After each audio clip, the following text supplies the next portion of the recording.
warahmatullahi wabarakatuh. Sebelumnya, perkenalkan kami dari kelompok 6. Di sini ada saya, Fajar Numansyah dari absen 30 dan teman saya. Saya dari TFM Suara dari absen 18. Dan saya dari Pondok Saputra dari absen 28. Saya Karang Saputra Kelas dari absen 15. Saya Bagi Saudari dari absen 20. Di sini kami akan menjelaskan kerangka pikir tentang keluarga dari storage monitor yang berbasis IT. Kemudian kami akan menjelaskan 5 poin nantinya. Poin yang pertama ada pengenalan produk, kemudian poin yang kedua ada biaya yang digunakan dalam pembuatan produk, poin yang ketiga ada proses pembuatan, perencanaan yang dilaksanakan, kemudian poin yang keempat nantinya ada evaluasi dan kendala apa yang kami temui saat pembuatan produk, kemudian poin yang kelima ada manfaat dan keunggulan dari produk yang dibuat. Jadi, dari box storage monitor ini ada sebuah produk berbasis Internet of Things atau IoT yang dirancang untuk melindungi sebuah kamera dan peralatan fotografi dari kelembapan, debu, dan suhu ekstrim. Artinya dalam dunia fotografi, kelembapan bisa menjadi sebuah ancaman yang besar karena dapat menyebabkan pertumbuhan jamur pada lensa dan sensor kamera. Oleh karena itu, kami berinisiatif menciptakan Drybox ini dengan fitur pemantauan suhu dan kelembapan secara real time. Kemudian lanjut ke poin yang kedua yang akan dijelaskan oleh Yosef. Pada poin kedua ada biaya pembuatan produk Drybox monitor. Ada Drybox storage merupakan beberapa komponen utama yang mendukung fitur-fitur secanggihnya. Dananya ada yang pertama ada Arduino, itu sebagai microcontroller utama untuk mengontrol sistem elektronik. Dan yang kedua ada USB 8200/1.6, itu ada model versi yang memungkinkan koneksi dengan aplikasi seluler untuk memantau jarak jauh. Yang ketiga ada Unisendum yang digunakan untuk membantu mekanisme buka tutup pintu pada Drybox ini. Selanjutnya ada Doorlock, itu sebagai sistem kunci otomatis yang dapat dikendalikan dari jarak jauh. Nanti ada DHT atau Digital Humidity dan Temperature Sensor. Ini berfungsi untuk mengukur suhu dan kelembapan di dalam Drybox monitor. Nanti ada relay yang mengontrol aliran listrik ke kipas pendingin di dalam Drybox. Selanjutnya ada LED, itu sebagai indikator status sistem. Selanjutnya ada motor power untuk menyuplai daya ke seluruh sistem di Drybox. Selanjutnya ada LCD 1602, yaitu layar tampilan untuk menampilkan informasi suhu dan kelembapan secara langsung. Selanjutnya ada kipas untuk menjaga sirkulasi udara dan membantu mengatur kelembapan dalam Drybox ini. Selanjutnya ada kabel jumper dan breadboard untuk menghubungkan semua komponen elektronik yang digunakan dalam Drybox ini. Selanjutnya ada yang terakhir ada box kamera, itu berbahan kayu yang kita gunakan di depan sebagai tempat penyimpanan kamera dan peralatan fotografi lainnya. Semua panel ini dirancang agar bekerja secara otomatis dan dapat dipantau melalui aplikasi. Dengan adanya fitur ini, pengguna bisa mengontrol Drybox dari jarak jauh dan mendapatkan notifikasi jika terjadi perubahan kelembapan yang berisiko merusak kamera. Itu di sini ada biaya pembuatan. Untuk pembuatan prototipe ini kami mengeluarkan biaya sekitar 189.000 yang mencakup pembelian komponen utama. Biaya ini belum termasuk material tambahan seperti casing Drybox ini, bahan dan kabel dan adaptor daya. Kami berusaha agar produk ini tetap ekonomis namun tetap berkualitas tinggi. Dan selanjutnya ada perencanaan dan pelaksanaan dalam pembuatan Drybox ini. Baik, terima kasih. Untuk selanjutnya adalah proses pembuatan, di mana proses pembuatan ini ada beberapa hal, ada tahap perencanaan dan juga tahap untuk tahap perencanaan sendiri, yaitu yang pertama tentunya kita menganalisis kebutuhan alat dan bahan agar nanti sesuai dengan apa yang kita butuhkan dan akan kita gunakan.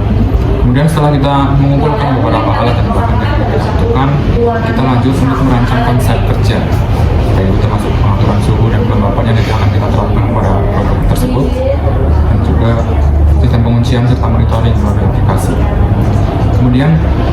Setelah itu kita mengembangkan dan menguji coding program yang akan kita gunakan ke dalam sistem IoT yang akan kita terapkan kepada produk tersebut. Setelah itu semua selesai, kita menyusun strategi produksi agar ketika masa produksi itu bisa menjadi efisien dan ekonomis. Untuk tahap kedua yaitu ada tahap pelaksanaan, di mana yang pertama kita harus merakit hardware melalui dari pemasangan Arduino. Kemudian yang kedua ada ISP8266, sensor DHT, relay, kipas, door lock, dan LCD 1602 ke dalam drybox tersebut. Dan selanjutnya kita harus menulis dan mengintegrasikan kode program yang sudah kita buat, dan kita harus memastikan bahwa setiap komponen dapat bekerja dengan baik dengan satu sistem. Kemudian untuk yang terakhir, kita melakukan pengujian pada sistem, di mana kita mencoba berbagai kondisi untuk melihat apakah drybox ini mampu bekerja dan menjaga kelembaban dalam rentang yang optimal dan memberikan peringatan saat ada perubahan kondisi di dalamnya. Kemudian selanjutnya yaitu ada tahap evaluasi dan kendala yang ditemui. Selanjutnya pada poin keempat ada tahap evaluasi dan kendala yang ditemui. Setelah mulai tahap pengajuan, kami menemukan bahwa produk ini sudah bekerja dengan cukup baik dalam mengontrol kelembaban dan suhu sesuai dengan yang diharapkan.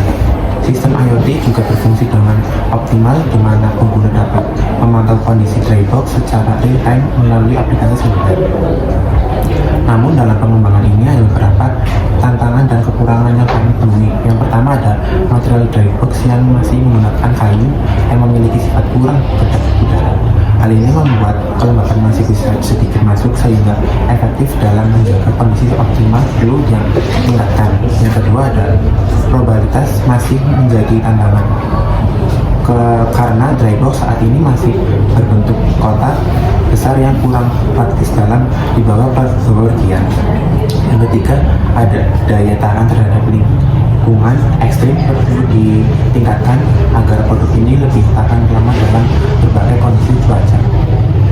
Sebagai solusi kedepannya, kami berencana untuk mengganti material drybox dengan plastik ABS atau akrilik yang lebih ringan, tahan air, dan lebih efektif dalam menjaga kelembaban. Selanjutnya, selain itu kami juga akan memperbaiki desain agar lebih ringkas dan mudah dibawa ke mana saja. Selanjutnya yang terakhir ada kesimpulan dan manfaat produk dan juga teman-teman.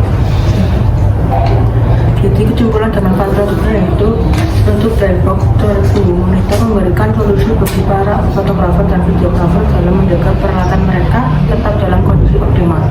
Lalu produk ini juga memiliki beberapa manfaat utamanya, yaitu yang pertama itu ada pemantauan real time dengan teknologi IoT. Pengguna dapat melihat suhu dan kelembapan drybox kapan saja melalui aplikasi.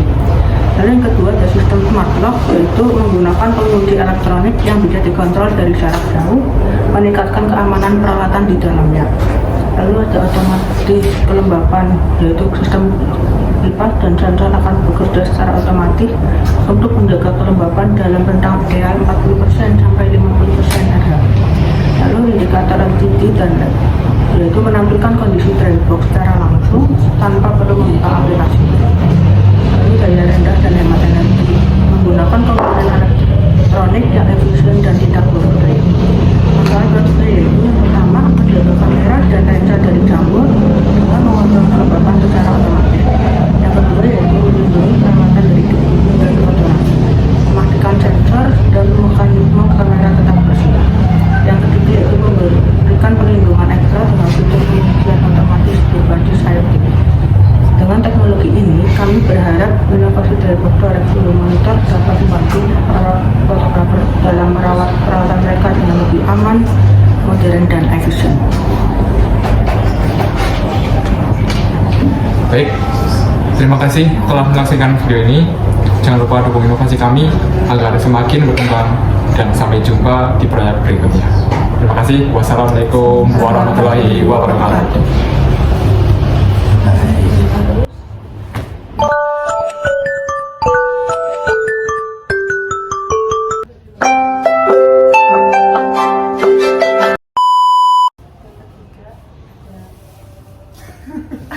Oh my god!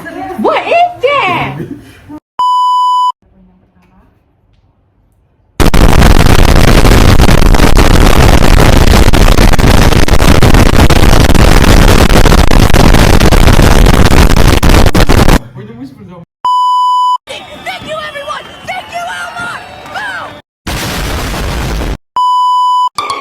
Thank